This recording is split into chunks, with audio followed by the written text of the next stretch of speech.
Welcome to the Know, I'm Mica. Nintendo's been riding an unprecedented wave of success as of late, and it looks like it's only getting better for the company. Because according to the newest NPD sales numbers from the US, Nintendo basically accounted for most of last month's hardware sales. Like, for the industry.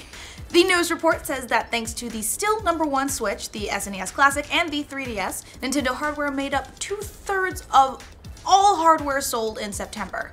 We also learned that the Switch sales now total 2 million in the US alone.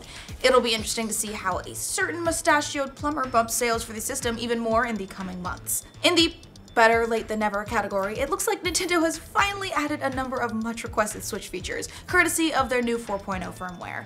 The 4.0 update adds a number of features that gamers have been harking on for a while. First of all, you can finally transfer users' profiles and saves between systems. It also brings video sharing. At the moment, the share button can help you capture the last 30 seconds of gameplay, but in the future, that'll expand to more. The update also gives users the ability to use USB headsets when the console's in docked mode, and most importantly, the system update also adds a bunch of new Breath of the Wild and Super Mario Odyssey avatars, specifically the dinosaur with the hat. I'm excited about that one. Some might argue a few of these features should have been there from the very beginning, but hey, at least it only took, what, 7 months after the launch, so they're listening. Microsoft and Japanese games have never really gone together, and one publisher has basically confirmed that fact, saying that the company is not supportive of Japanese games.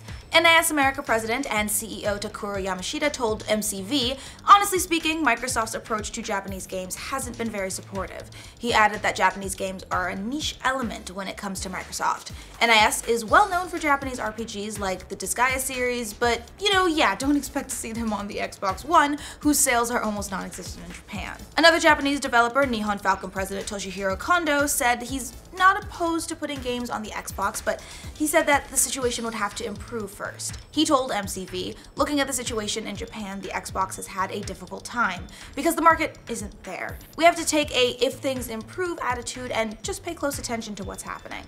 So with all that in mind, this next story is totally fitting. Xbox One owners got super excited about some rumors that went around earlier this week, claiming that No Kuni 2 might be heading to Xbox in addition to PS4 and PC, but unfortunately this no longer looks to be the case. The rumor started up thanks to a report from IGN Spain, which claimed that No Kuni 2 would be releasing digitally on Xbox One at some point after its launch. However, Bandai Namco have since responded to those rumors. They told Gematsu, No Kuni 2 is only in development for PS4 and Steam, so sorry Xbox users. Star Wars Battlefront 2 is just a few weeks away from release, which means it's just the right time to start up those hyperdrives and get you more excited about the game's single-player campaign. EA released a new trailer for the story mode, and while it doesn't show a whole lot that we haven't seen before, it definitely gives a feel for the scope and the atmosphere, including Versio having to deal with some on her team who maybe aren't as keen to get the rebels as she is. If you're wondering, nope, there's still not much actual gameplay in this trailer, but fortunately, Game Informer has gotten to spend some hands-on time with it. In a new piece, they described the first 3 levels of the campaign, which included some corridor shooting, open areas with multiple approaches, and space combat. Star Wars Battlefront 2 releases on November 17th for Xbox One, PS4, and of course the PC. Gamers have had a bit of a bone to pick with EA this week after the announcement that the publisher is not only shutting down Visceral Studios, that they're also gutting the long in development Star Wars game to make it something more amenable to the current gaming market and shifting it away from a linear story-driven title. And now some game developers are joining gamers in their response. God of War director Cory Barlog spoke out about the closure on Twitter, pushing back at the idea that linear games are bad or uninteresting. Barlog wrote, "I love linear single-player games. Saddens me when the word linear is considered a bad thing. You can have agency in a linear story game." The reviews are coming in for Gran Turismo Sport on the PlayStation 4, and they're looking pretty decent. The game currently sits at a 76 on Metacritic and a 78 on OpenCritic, which indicate generally pretty positive reviews. You might remember though that while Gran Turismo Sport has the beautifully rendered cars that the series is known for, it doesn't have a career mode this time. And series creator Kazunori Yamauchi's explanation for the lack of career mode was kind of weird too. He basically said that people aren't as interested in cars these days, so they cut career mode to make the game more user-friendly. That lack of a career mode was reflected in a lot of the game's reviews. Hardcore Gamer gave it a 4 out of 5, saying, Gran Turismo Sport boasts the best realistic online racing experience, but those looking for something offline with a career will want to look elsewhere. Destiny 2's Prestige raid debuted last night, and of course, it was beaten by a top team already. But did they cheat to be first? You might remember that Bungie had delayed the hard mode version of the Leviathan raid for a week to fix an exploit that stopped enemies from spawning. Ironically though, the team that was the first to complete it, Clan Redeem, also used a glitch. In fairness, it was a less serious glitch that allowed them to refill power ammo, but still a bunch of people in the Destiny community were a little bit upset. Bungie finally responded, but it sounds like they won't take back the team's first place honor.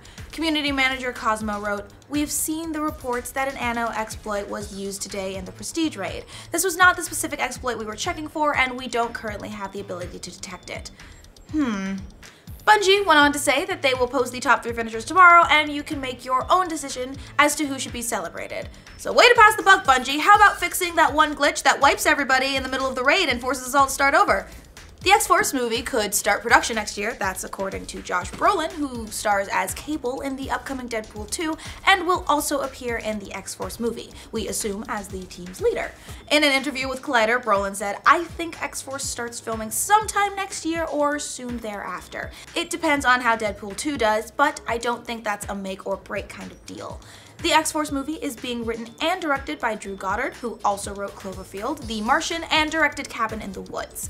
X-Force is one of several X-Men spin-offs along with Gambit and others that are in the works from 20th Century Fox, but it's been reported that the X-Force movie is a priority for the studio. No release date yet, but you know we'll keep you posted. The next story is another reminder that video game companies don't play around when it comes to breaking street dates or illegally selling copies of their game. A man from Indiana was charged with a felony for selling stolen PlayStation 4 copies of the upcoming Call of Duty World War II. Authorities aren't sure how he got copies of the game, but he was arrested in Terre Haute, Indiana, where Sony has a factory that produces its DVDs and Blu-ray discs. The suspect was allegedly selling the games for only 45 bucks a piece on eBay, so good thing he wasn't trying to sell loot boxes too, or they'd be really pissed. This isn't the first time we've seen a heist like this. Last year, copies of Uncharted 4 were stolen while they were still on the way to retailers in the UK, and they too popped up on eBay. As for Call of Duty World War II, if you want to buy it the, legal way, it hits retailers on November 3rd, so it's not long to wait, guys. Chill. Looks like the Secret Service might be the world's newest Pokemon players because they totally got a dude dressed as Pikachu trying to infiltrate the White House. Yeah, you heard that right. That happened. The incident happened earlier this week with Secret Service apprehending him as he jumped on a concrete barrier on the south grounds of the White House. According to the police report, he ignored multiple commands to stop. They should have told him to use static instead, or maybe they just haven't gotten the correct gym badge to, control Pokemon at a higher level. As for why the man did this, he wanted to be famous and capture the whole thing on YouTube. Solid idea, dude. Unfortunately for him, he was unable to get a recording of it due to the officer's quick response. Or maybe that's just what they want you to think, because what if this was really Detective Pikachu investigating something shady at the highest levels of the national government? What then, America? Wake up, sheeple. Either way, he says he plans on coming back to the White House for a proper tour with his son, assuming he's not thrown in prison or a master ball for a very long time. Well, that's all the news we have for you today. Remember to comment on any of your favorite news stories below, and for more news from all of the corners of the internet, including the ones where people dress up like Pokemon and try and break into government buildings, remember to like this video, and if you're new around here, subscribe to them now. It also brings video sharing at the moment.